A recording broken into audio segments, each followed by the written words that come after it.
Discuss this further now with Sina Azodi. He's an assistant professor of Middle East politics at George Washington University and joins me live now from Washington, D.C. Thank you so much for being with us on the program. Your thoughts on these latest developments?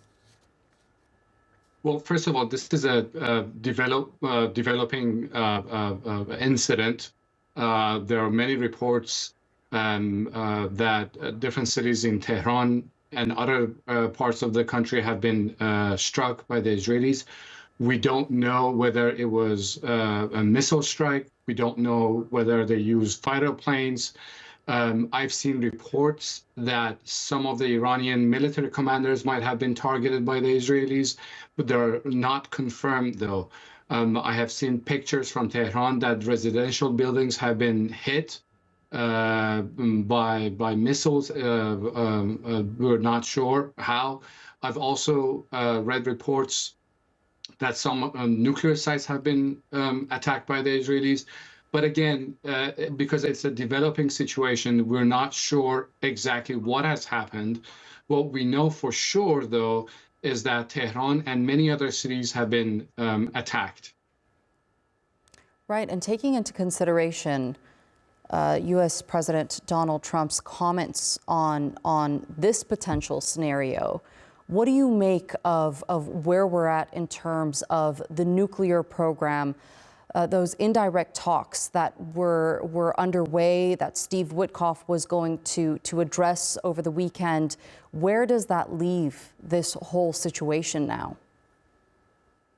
Well, we have seen the Israelis in the past trying to undermine and torpedo nuclear talks between Iran and the United States.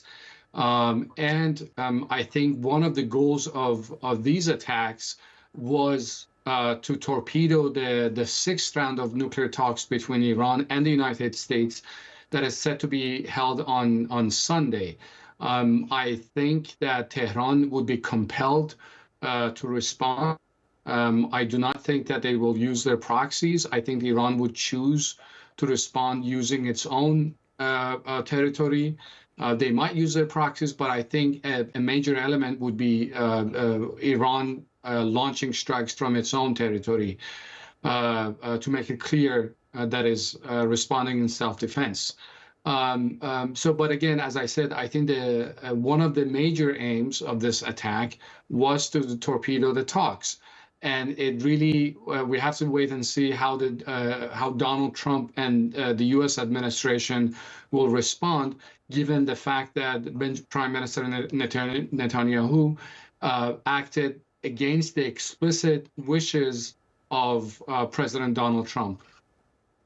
And give us a sense of the further turmoil that this is pulling the region into. Well, I think Iran would be compelled to respond to this attack.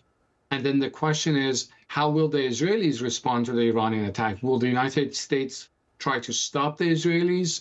And then the question is, how will Iran respond to Israel's response? And my concern is that we're going to be back on the escalation ladder that we fortunately stepped down in October when Iran did not respond to Israel's attack. They said they will, but they did not. So I think Iranians, again, what I want to emphasize is that Iran will be in a very difficult situation. They will be forced to respond, and this could drag the region again to a conflict.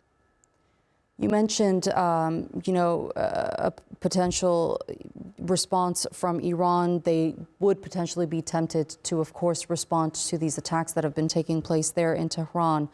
But in terms of the magnitude of what we can see happen, what do you think would be Iran's response moving forward? Well, it's really hard to say, and forecasting is very difficult. But my guess is that they will use their ballistic missile arsenal to launch at Israel. The first attack that they did in April of 2024 was not that successful. The second strike that they did against Israel in October was far more successful. They were able to hit the Nevatim air base in Israel more than 30 times.